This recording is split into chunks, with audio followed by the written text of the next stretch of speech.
Rightward Partition: How Political Blunders and British Conspiracies Sealed Fate of Sindh. Prime Minister Narendra Modi announced from the Red Fort on August 15, 2021, that August 14 would be observed annually as Partition Horrors Remembrance Day. This day intends to honor the memory and sacrifices of the partition and keep the nation vigilant. As we approach August 14 this year, it would be pertinent to take a look at a forgotten chapter of our history that is related to Sindh. The political blunders committed by Congress were as much responsible for giving away Sindh to Pakistan as were the conspiracies hatched by the British. The first blunder that the Indian National Congress Inc. committed was to aid the dismissal of the Allah Bucks Sumro ministry in Sindh in 1940. Sumro was a known anti-Muslim League politician. He was a fierce opponent of the two-nation theory and was assassinated in 1943 when he had emerged as a major challenger to the Muslim League and its top leader, Muhammad Ali Jinnah. His name doesn't find any mention in the textbooks in Pakistan. Ironically, the Congress joined hands with the Muslim League to topple the Allah Bucks ministry in 1940. The only Congress Muslim MLA who objected to this joint operation with the Muslim League was expelled from the party. 2 days after the ouster of the Bucks ministry by the Congressman of Sindh, Muslim League leaders met in Lahore and adopted the infamous Partition Resolution on March 25, 1940. Noted author K.R. Malkani gives a detailed account of this episode in the Sindh Story, first published in 1984. He wrote, "Responsible Hindus were shocked by the short-sightedness of Sindh congressmen. Professor N.R. Malkani wrote to Sardar Patel to do something about it. And the Sardar wrote back, 'I have received your distressing letter of the March 1, 1940. Our friends of the Congress Assembly Party in Sindh have acted in a manner which has brought discredit to the organization and to themselves. They talk of wider interest of the country in relation to their action, while they forget that they are not serving the local, much less the wider interest. The Bucks ministry was replaced by a Muslim League government, which lasted only for a year. But during that 1 year, Muslim League branches went up in Sindh from 30 to 400. Malkani says, the Congress could have at least partly saved Sindh, but it acted like Chamberlain, who had abandoned Czechoslovakia to Hitler in 1938 with the statement that it was a faraway country about which we know little. The Dharparkar district in Sindh had a Hindu majority, and the Congress should have claimed it. Indeed, it had traditionally been more a part of Marwar than of Sindh.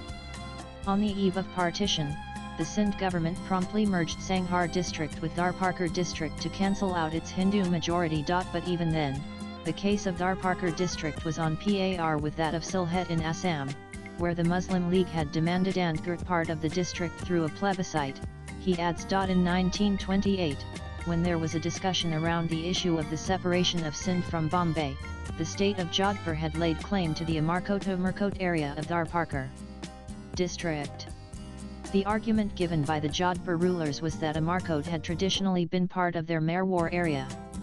The British had taken the area from Jodhpur temporarily for defence purposes. However, the Sindh unit of the Indian National Congress opposed this demand of the state of Jodhpur. Had it not opposed this demand, the Dharparkar district in Sindh would have been part of present-day India, and the Hindus there would have survived. Another area India could have got was the native Khairpur state, says Malkani. For years, the Mir of Khairpur had been kept confined to a house in Pune. In the 1940s, the Diwan of Khairpur was Ijaz Ali, who ousted the second most important officer of the state, Mangharam Wadhwani. The latter was Khairpur's treasury officer. When the transfer of power was approaching, Mangharam met the Mir of Khairpur in Pune and promised to have him restored to his throne on one condition: that he should remove Ijaz Ali and accede to India. The Mir agreed. Mangharam then met India's last British Viceroy, Lord Mountbatten, and Sardar Patel, who played the key role in the accession of princely states to an independent India. The Mir was duly restored to his state. Ijaz Ali was ousted. Keeping his promise, the Mir was now prepared to accede to India. But Prime Minister Jawaharlal Nehru declined the offer. According to Malkani, had New Delhi played its cards in Khairpur and Dharparkar, the frontier of India would have touched the mighty industry. Indeed, India could have asked for a plebiscite in the whole of Sindh, for the majority of Sindhis had voted against the League in the 1946 general elections. In these elections, the Muslim League got only 46.3% vote in a province with a 71% Muslim population. For every 4 votes polled by the League, 3 were polled by the nationalist Muslims led by GM Syed and Mullah Bucks. In a house of 60, 10 Malays were returned unopposed.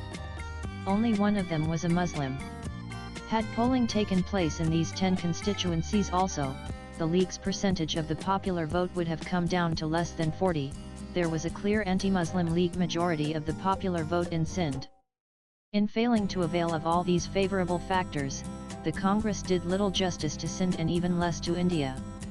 The Congress threw not only NWFP to the wolves as complained by Khan Abdul Ghaffar Khanid threw Sindh also to the wolves. The 1946 Assembly elections in Sindh returned 28 Malays from the Muslim League, 22 from the INC, and 7 Muslims who were opposed to the Muslim League. Governor Sir Francis Moody nominated 3 Europeans. The 22 Congress Malays and the 7 anti-League Muslim Malays had formed an alliance. They were one more than the League. But Governor Moody installed a Muslim League ministry and asked the 3 nominated Europeans to support it. The governor refused to call the assembly session. In fact, when Mir Bunde Ali Khan Talpur quit the Muslim League, the governor sent his secretary to him, asking him to rejoin the League on the promise of a ministership. When the assembly had to be called to elect Sindh's representatives to the Constituent Assembly, the governor adjourned the House on the very day that it was scheduled to take up the no-confidence motion. His excuse was that the Assembly, called to elect members to the Constituent Assembly, could not conduct any other business. Interestingly enough, at the same time, the British governor of the Punjab allowed the Punjab Assembly to take up the motion of no confidence against the non-Muslim League Isra government, though it too had been called for electing representatives to the Constituent Assembly. Later, when the Sindh Assembly session became constitutionally due, the governor did not summon it because the League's strength had come down to 25 instead.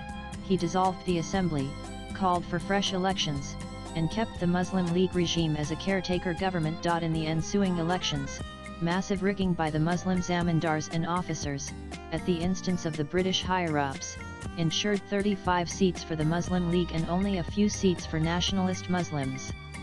Before the election petitions could be taken up, the rigged assembly had voted for Pakistan.